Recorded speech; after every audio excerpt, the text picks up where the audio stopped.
విలక్షణమైన సినిమాలతో దర్శకుడిగా తనకంటూ ఒక ప్రత్యేకమైన బాణి ఏర్పరచుకున్నాడు రవిబాబు.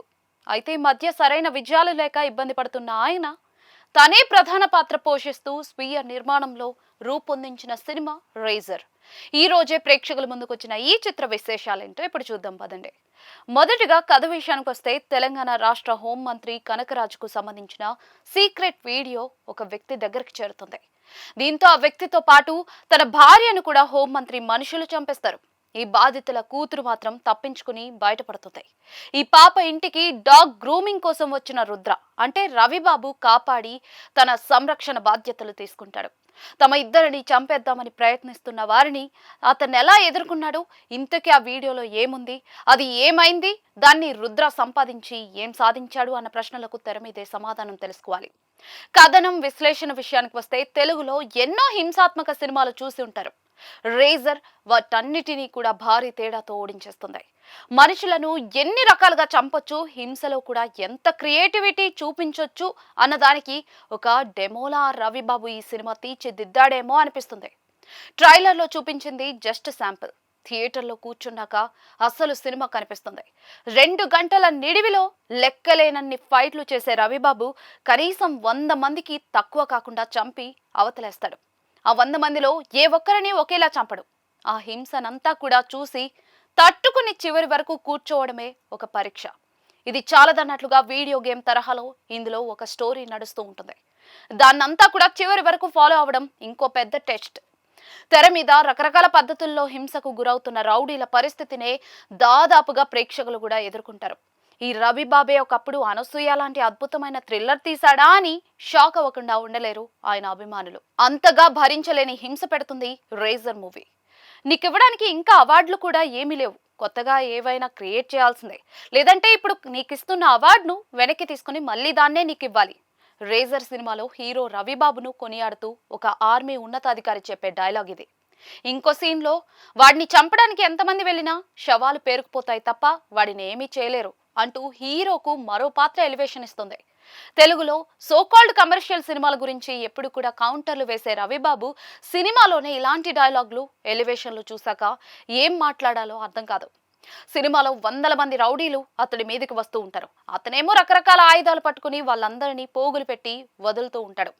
మరీ విడ్డూరమైన విషయం ఏంటంటే ఒక ఎపిసోడ్లో 10ల సంఖ్యలో స్పెషల్ కమాండోలు హీరో ఉండే ఇంటిని చుట్టుముడతారు. వాళ్ళందరి చేతిలో మెషిన్ గన్నులు ఉంటాయి.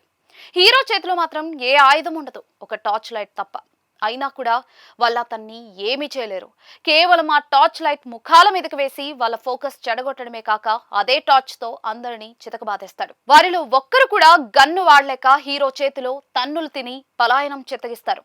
ఇదెక్కడి హీరోయిజం, ఇదేం లాజిక్కో రవిబాబుకే తెలియాలి. 2 గంటల రన్ టైం ఉన్న రేజర్ లో సగం నిడివి ఫైట్లకే సరిపోతే మిగతా సగంలో ఒక క్యాట్ అండ్ మౌస్ గేమ్ నడుస్తూ ఉంటుంది.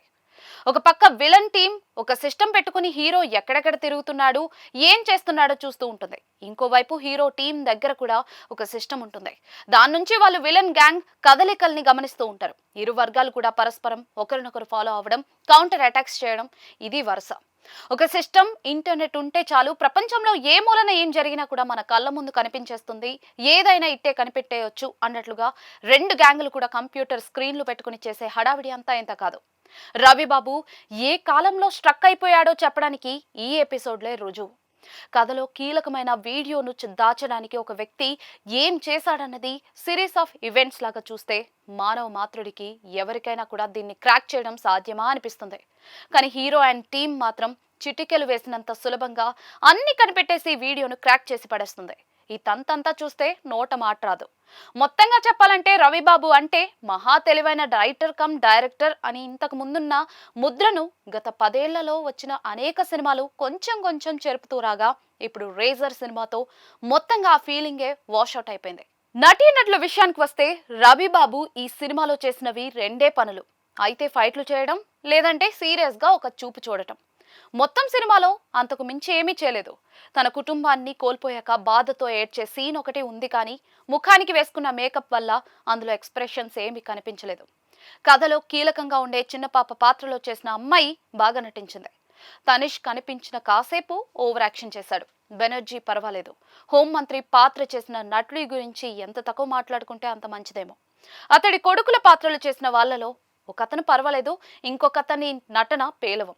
హీరో టీంలోని ముగ్గురిలో బాల నటుడిగా చేసిన కుర్రాడు ఒకడు బాగా చేశారు. మిగతా ఇద్దరు కూడా అవసరానికి మించి నటించారు. సాంకేతిక వర్గం విషయానికి వస్తే టెక్నికల్ గా రేజర్ పర్వాలేదు. రవిబాబు థ్రిల్లర్ సినిమాల్లో ఎప్పుడు కూడా వినిపించే సౌండ్సే ఇందులోనూ ఉన్నాయి. రాజేష్ నేపథ్య సంగీతంలో కొత్తదనం ఏం లేదు, కానీ ఈ స్టోరీ నడతకు తగ్గ మ్యూజిక్కే ఇచ్చాడు. చరణ్ మాధవనేని ఛాయాగ్రహణం బాగానే సాగింది. నిర్మాణ విలువలు ఏమీ బాగలేవు. రవిబాబు ఎప్పుడు కూడా కెమెరా, ఆర్ట్ వర్క్, మాయాజాలంతో ఒక లొకేషన్లోనే అటు ఇటు తిప్పి సన్నివేశాలు తీసేస్తూ ఉంటారు. ఇందులో కూడా అదే చేశాడు.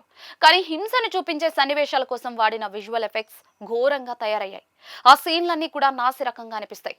ఇక రవిబాబు కథ గురించి, సత్యానంద్ స్క్రీన్ ప్లే గురించి కానీ చెప్పడానికి ఏమీ లేదు. స్క్రిప్ట్లో అవుట్డేటెడ్ వాసనలు గుప్పుమంటాయి. రవిబాబు టేకింగ్ కూడా అందుకు తగ్గట్లే సాగింది.